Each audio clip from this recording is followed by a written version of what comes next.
నమస్తే, welcome to our channel. Senior journalist Damu Balaji గారు ఉన్నారు, వారితో మాట్లాడదాం. సార్ నమస్తే. సార్ సార్ మళ్ళా మరొకసారి సంధ్య థియేటర్ కి అల్లు అర్జున్ వెళ్ళాడు అనే వార్తలు వస్తున్నాయి సార్. అసలు ఎందుకు వెళ్ళాడు అంటారు అల్లు అర్జున్? ఇప్పుడు అల్లు అర్జున్ వెళ్ళలేదు, అల్లు అర్జున్ ని తీసుకెళ్తున్నారు పోలీసు. ఎందుకంటే మామూలుగా సీన్ ఆఫ్ ద క్రైమ్ అంటారు, క్రైమ్ సీన్ లోకి వెళ్ళి క్రైమ్ ని రికన్స్ట్రక్ట్ చేస్తారు అనమాట.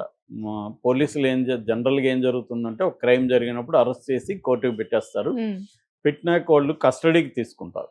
కస్టడీకి తీసుకున్న తర్వాత ఫస్ట్ ఏం చేస్తారంటే, నిందితుడు ఎవరైతే ఉంటారో, అక్యూజ్డ్ ఎవరైతే ఉంటారో ఆ అక్యూజ్డ్ని క్రైమ్ సీన్లోకి తీసుకెళ్తారు. క్రైమ్ సీన్లోకి తీసుకెళ్ళి ఆ సీన్ని రికన్స్ట్రక్ట్ చేస్తారు.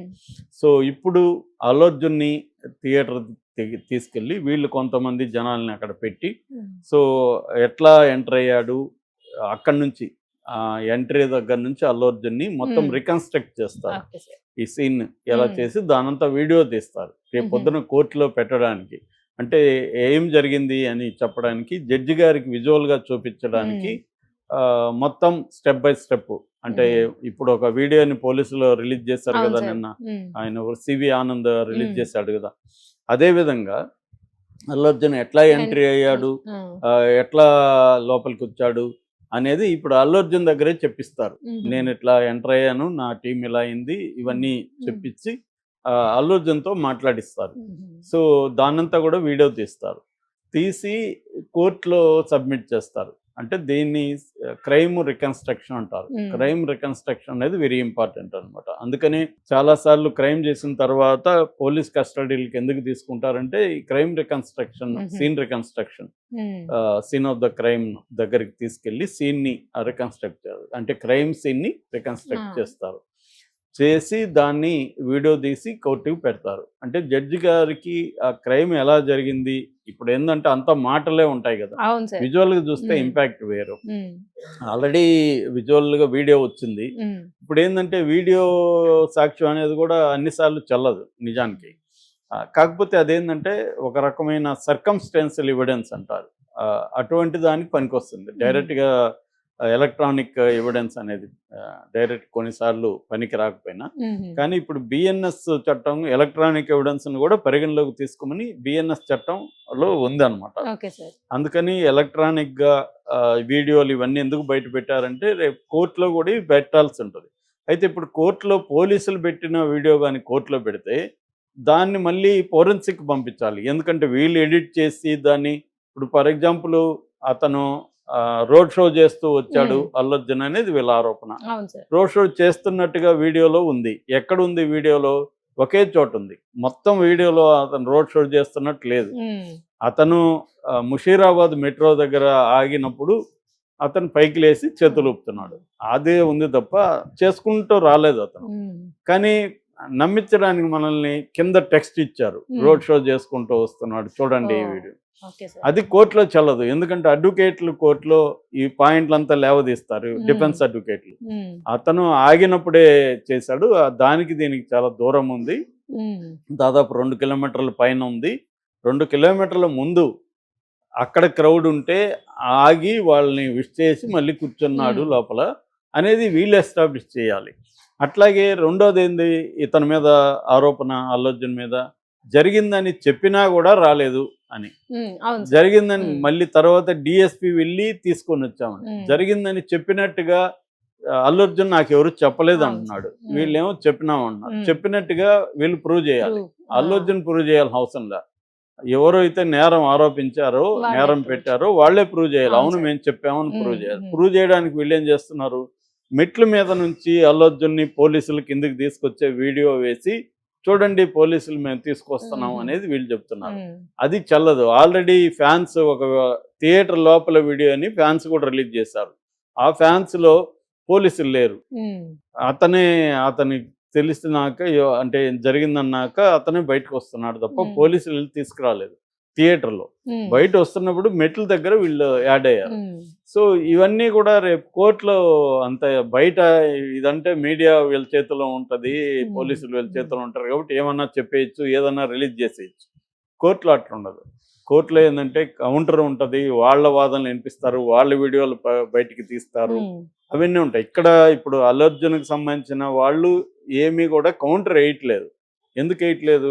ఆల్రెడీ మనం బలహీనంగా ఉన్నాము, మనం వేసే కొద్దీ వాళ్ళు రెచ్చిపోతారు, కాబట్టి మనం సైలెంట్గా ఉందాము, ఆల్రెడీ ప్రెస్ మీట్ పెట్టే మనం తప్పు చేసామన్న పద్ధతిలో అల్లు అర్జున్ ఇది ఉన్నారు. అందుకనే వాళ్ళ ఇంటి మీద దాడి జరిగినా కూడా అల్లు అర్జున్ మాట్లాడలేదు. పైగా తన అభిమానులకి ఒక ట్వీట్ కూడా చేశాడు, మీరెవరు ఎవరిని కించపరిచే విధంగా ట్వీట్లు చేయకండి, కొంతమంది అభిమానులు ముసుగులో చేస్తున్నారు, వాళ్ళ మీద కూడా మేము లీగల్ చర్యలు తీసుకుంటామని చెప్పారు. అంటే అల్లు అర్జున్ అండ్ ఫ్యామిలీ సంయమనం పాటిస్తున్నారు.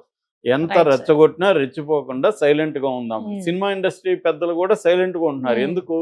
మన ఇదైతే అది ఇంకా అగ్రవేట్ అవుతుంది, పెంచుకోవడం ఎందుకు? సరే మాట్లాడితే మాట్లాడారు, కాసేపు సైలెంట్గా ఉందాం, ఏమవుతుంది అన్నట్టుగా ఒక స్ట్రాటజిక్ వ్యూహాత్మక మౌనంతో సినిమా ఇండస్ట్రీ కానీ అల్లు అర్జున్ బ్యాచ్ కానీ ఉన్నారు. కానీ కోర్టులో అలా ఉండరు. కోర్టులో అల్లు అర్జున్ వైపు నుంచి ఆల్రెడీ కలెక్ట్ చేస్తుంటారు. ఈ వీడియోకి కౌంటర్గా వాళ్ళ దగ్గర ఒక వీడియో రెడీ అవుతూ ఉంటుంది, వాళ్ళొక ఎడిటింగ్ చేస్తారు, ఇవన్నీ తీసుకెళ్ళి కోర్టులోకి వీళ్ళు కూడా సబ్మిట్ చేస్తారు. అంటే అల్లు అర్జున్ మీద ఏవైతే ఆరోపణలు, ఒకటి అల్లు అర్జున్ వద్దంటే కూడా వచ్చాడు అనేది, వద్దని అల్లు అర్జున్కి ఎవరైనా చెప్పారా అనేది ప్రూవ్ చేయాలి రేపు కోర్టులో. ఇక్కడ చెప్పినట్టు కుదరదు. కోర్టులో అల్లు అర్జున్కి రావద్దని ఎవరైనా చెప్పారా? చెప్పినప్పుడు ఆల్రెడీ అడిగింది ఆమె శ్రీదేవి గారు, జువాడి శ్రీదేవి గారు, జడ్జి గారు అడిగారు ఏమని, ఈ అల్లు అర్జున్ని రావద్దని చెప్పారని పీపీ ఆర్గ్యూ చేస్తే ప్రూఫ్ ఎక్కడైనా అడిగింది, ప్రూఫ్ ఇవ్వలేదు. సో ఇప్పుడు వాళ్ళు ప్రూఫ్ ఒకటి బయట పెట్టారు పబ్లిక్గా, అదేంటి, థియేటర్కి మేము లెటర్ రాసాము అల్లు అర్జున్ రావద్దని. థియేటర్ వాళ్ళు దాన్ని మాకు లెటర్ వచ్చిందా అనేది కన్ఫర్మ్ చేయాలి, థియేటర్ వాళ్ళు సైన్ చేసి ఉండాలి. అది రేపు కోర్టులో, రేపు థియేటర్ వాళ్ళు మేము సైన్ చేయలేదు, అది వాళ్ళే పోలీసులే సైన్ చేసుకున్నారు, మేము సైన్ చేయలేదనే కానీ అక్కడ నిరూపిస్తే అప్పుడు ఆ లెటర్కి ఇంకా అది పోతుంది, ఒకటి. రెండవది, ఒకవేళ థియేటర్కి పోలీసులు లెటర్ రాసుంటే అప్పుడు థియేటర్ వాళ్ళు తప్పు అవుతుంది. థియేటర్ వాళ్ళు ఎందుకు అల్లు అర్జున్కి ఇన్ఫార్మ్ చేయలేదు అనేది థియేటర్ వాళ్ళకి ప్రాబ్లం అవుతుంది. సో థియేటర్ వాళ్ళు అల్లు అర్జున్కి చెప్పి ఉండి అది ప్రూవ్ అయితే అప్పుడు అల్లు అర్జున్కి తప్పు అవుతుంది. ఎందుకంటే ప్రమాదం జరిగే అవకాశం ఉందని తెలిసి కూడా వెళ్ళాడంటే అప్పుడు 105 BNS యాక్ట్ అప్లికబుల్ అవుతుంది. అంటే culpable homicide not amounting to murder అనేది 105 BNS భారతీయ న్యాయ సంహిత యాక్ట్ చెప్తుంది. అంటే మనం ఒక పని చేస్తే ఒక మనిషి ప్రాణం పోవచ్చు అనే నాలెడ్జ్ ఉంటుంది, ఇంటెన్షన్ ఉండదు. నువ్వు ఆ మనిషిని చెప్పాలని ఇంటెన్షన్ ఉండదు, కానీ నాలెడ్జ్ ఉంటుంది. అదే వర్తిస్తుంది అప్పుడు. ఎప్పుడు అల్లు అర్జున్కి తెలిసి కూడా వెళ్ళి ఉంటే అది ప్రూవ్ చేయాలి అక్కడ. అంటే ఆ సెక్షన్ ప్రూవ్ చేస్తేనే ఈ సెక్షన్ వర్తిస్తుంది, లేకపోతే అసలు ఆ సెక్షనే వర్తించదు. సో అదే మన ఆర్గ్యుమెంట్స్ జరిగాయి. రెండవది, అల్లు అర్జున్ బౌన్సర్లతో వెళ్ళాడు, ఇవన్నీ ఉంటే మీరెందుకు అడ్డుకోలేదు అనేది కూడా రేపు వస్తుంది. పోలీసులు ఎందుకు అడ్డుకోలేదు, రావద్దని రేపు పొద్దున రావద్దని వీళ్ళు చెప్పామంటే కూడా రావద్దని చెప్పినాక వాళ్ళని ఎందుకు అలో చేశారు? అల్లు అర్జున్ కొడుకు ఒక వెహికల్ వెళ్తున్నారు, కూతురు ఒక వెహికల్ వెళ్తుంది, వాళ్ళ మామ ఒక వెహికల్ వెళ్తున్నారు, అల్లు అర్జున్ రోడ్లో ఉన్నాడు. ఆల్రెడీ మేము ఒక 50 మంది పోలీసులు అక్కడ ఉన్నారని మొన్న సిపి వీళ్ళందరూ చెప్పారు. మరి ఎందుకు అల్లు అర్జున్ అప్పుడైనా ఎందుకు థియేటర్ నుంచి మీరు బయటికి వెళ్ళండి అని పంపించలేదు, అప్పుడైనా ఎందుకు అడ్డుకోలేదు అనే వాదన కూడా కోర్టులో వస్తుంది. సో ఇవన్నీ ఉంటాయి కాబట్టి ఇప్పుడు బయట వీడియోలు పెట్టడం, బయట డిస్కస్ చేయడం ఒకటి, కోర్టులో వేరే ఉంటుంది. కోర్టులో అడ్డం వచ్చిన అడ్డగోలుగా మాట్లాడడానికి లేదు అక్కడ. అక్కడ ఏంటంటే ప్రతిదీ లీగల్గా మాట్లాడాలి, నోటికి వచ్చినట్టు మాట్లాడితే కుదరదు. సో ప్రతిదానికి సాక్ష్యం ఉండాలి, డాక్యుమెంటల్ ఎవిడెన్స్ ఉండాలి, ఎలక్ట్రానిక్ ఎవిడెన్స్ ఉండాలి, దీనికైతే ఇవన్నీ ఉండాలి. అందుకని పోలీసులు ఇప్పుడు ఏం చేస్తున్నారంటే ఇప్పుడు లీగల్గా ఈ కేసుని ఎలా మనం టైట్గా తీసుకుని వెళ్ళాలి. నిజానికి నా అభిప్రాయం ఏంటంటే ఇప్పటివరకు లీగల్గా పోలీసుల దగ్గర స్ట్రాంగ్గా లేదు. ఉంటే బెయిల్ క్యాన్సిల్కే ఈ పాటికి వెళ్ళి ఉండేవాళ్ళు. బెయిల్ క్యాన్సిల్కి ఎందుకు వెళ్ళలేదు ఇప్పటికీ అంటే బెయిల్ క్యాన్సిల్ చేయమని అడిగేంత సమాచారం లేదు అక్కడ. ఉంటే అడిగేవాళ్ళుగా వెళ్ళి బెయిల్ క్యాన్సిల్ చేయమని, అది కనబడట్లేదు. దానికోసమే ఇవన్నీ కలెక్ట్ చేసి బెయిల్ క్యాన్సిల్కి అప్పుడు ఏమన్నా వెళ్తారా అంటే మేము అల్లు అర్జున్ని ఇంట్రాగేట్ చేసాము, ఇదిగో రిపోర్టు, అల్లు అర్జున్ని సీన్ రికన్స్ట్రక్ట్ చేసాము,